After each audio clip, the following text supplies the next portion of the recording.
Welcome to Business Innovators Radio, featuring industry influencers and trendsetters sharing proven strategies to help you build a better life right now.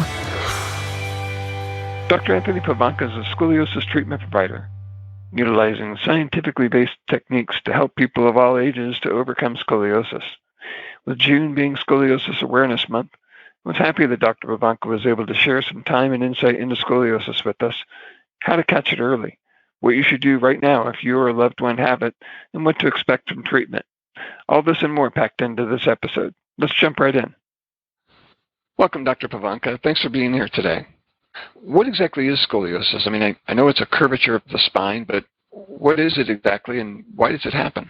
So, basic definition for scoliosis, like I said, is a curvature of the spine. Technically, it's a sideways curvature with rotation of the vertebra. And the curvature has to measure over 10 degrees for it to be considered scoliosis. And they don't really know why it's caused. It's hence the term idiopathic. Could it be that it happens during puberty, during fast growth rates or things like that? Is it typically happening in younger adults or young kids? There's different varieties of scoliosis. There's some that happen as early as the infantile age, under the age of 2, juvenile types between the ages of 3 and 9. And then adolescence is the most prevalent, which happens between the ages of 10 to 15. And then a growing segment of the scoliosis population, unfortunately, is adults. Adults are the fastest growing segment for scoliosis at this point. It's interesting that we're seeing more adults now coming up with scoliosis. Do you think this has to do with the way people are working or some factor in their life that's causing curvature of their spine? Or what, in your opinion, is the increase caused by? I think the reality of it is that we just have a lot more people at this point that are in the baby boomer generation. We have a lot of people that are over the age of 65. And so that segment of the population has reached their point where they're getting to be older now, and the majority of them probably had some scoliosis as an adolescent that now worsens as an adult, or they've done types of jobs, or they've had jobs where they sit a bunch and they destabilize their spine, and then as they age, that turns into an adult onset scoliosis or de novo scoliosis.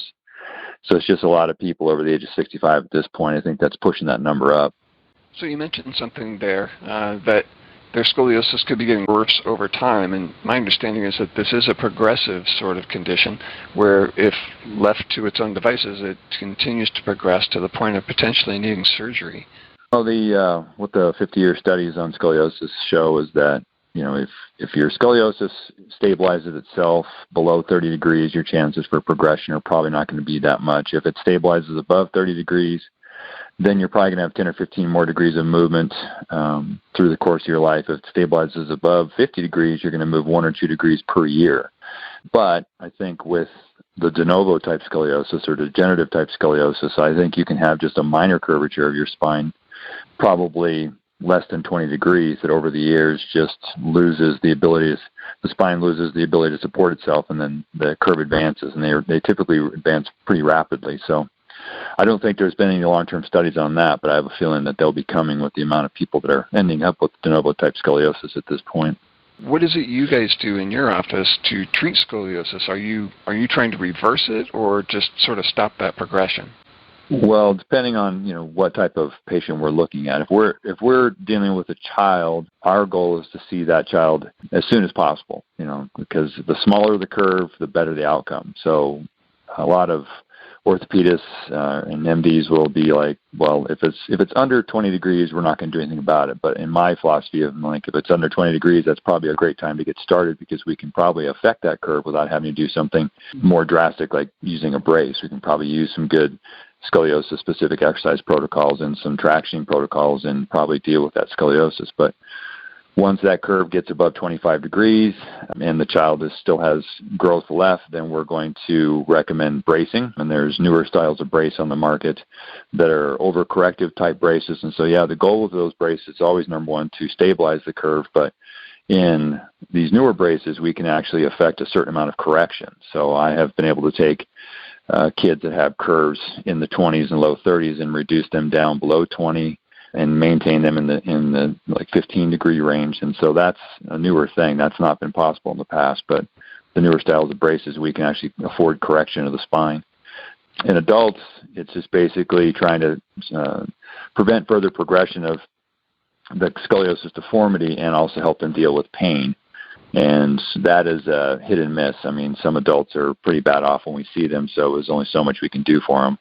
Some of them get pain relief. I would say probably 60-70% of the patients I see in the adult capacity will achieve pain relief, but then I've got that 30% that just don't seem to get any better. So, it just kind of depends upon the person in front of you at that time.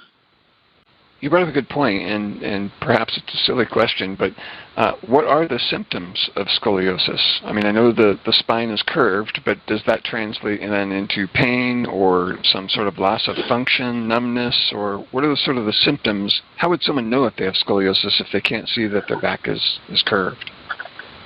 Well, that's the hard part. For kids, they don't really display any symptoms other than postural changes, so they're not going to typically have pain with their scoliosis. So that's kind of the odd thing, is that the spine can be twisting and can have 50, 60 degree curves in it and have no pain whatsoever. But the way you want to detect scoliosis in a child is look for obvious outward signs. So if your child bends over in front of you and you see a noticeable hump on their back, then there's most likely going to be a curvature. If you notice that one shoulder suddenly gets higher than the other or starts to rotate forward, or get drastically high, that's a sign for scoliosis. If you notice a hump or a bump on their lower back down close to their hips, that's also a noticeable sign for scoliosis in an adult or an adolescent.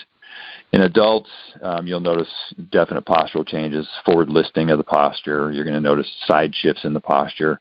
Most of those adults do come to us with pain, so they're going to have pain associated with their scoliosis in the large majority of them. But I have seen some pretty bad scoliosis in adults where the patient has no pain. They're just coming because they notice that they're getting shorter, which is another sign for scoliosis in adults. So, but in kids, it's just basically you got to look for the outward signs. And so there are tests you can do at home to, check your child if you have a family history, or if you just want to check the child, period, because they don't do these checks in schools that often anymore, where they used to do them routinely back in the 70s. But now they don't. So there are tests you can do at home.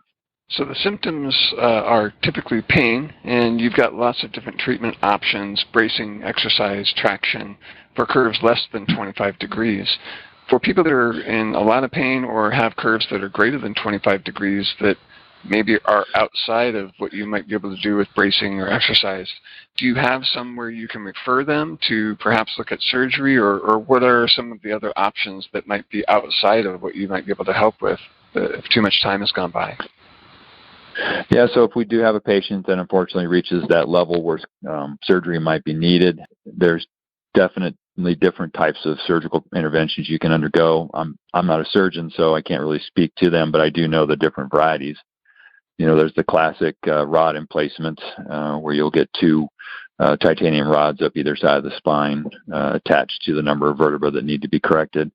There's also newer techniques, one being vertebral body tethering, which is kind of a newer procedure, but I've seen some pretty drastic results with a lot less recovery time and a lot less range of motion loss for the patient.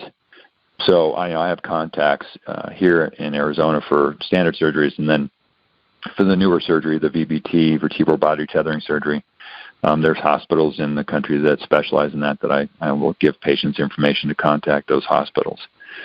The one I typically send to is Shriners Hospital in Philadelphia. For those patients that you can help, it sounds like early intervention is really the key. How long would it take for, say, a child that has a light scoliosis to sort of see results from your therapies, whether it's bracing, exercise, traction?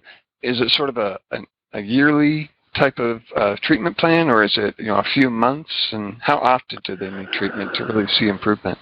That's a good question. So if we have a patient where the curvature is under 25 degrees, then we're typically going to recommend some in-office rehab and see if we can avoid bracing. And so we will do typically 2 to 3 months of therapy, and that therapy is going to be 3 days a week, and it's going to entail some very specific scoliosis exercises, also some traction protocols, and the exercises we use a variety called CAS, which stands for Scientific Exercise Approach to Scoliosis, which is developed in the iSequo Institute in Italy, and they're a very specific type of exercise protocol that helps the patient understand how to correct their own scoliosis and then do certain daily activities while in that correction position.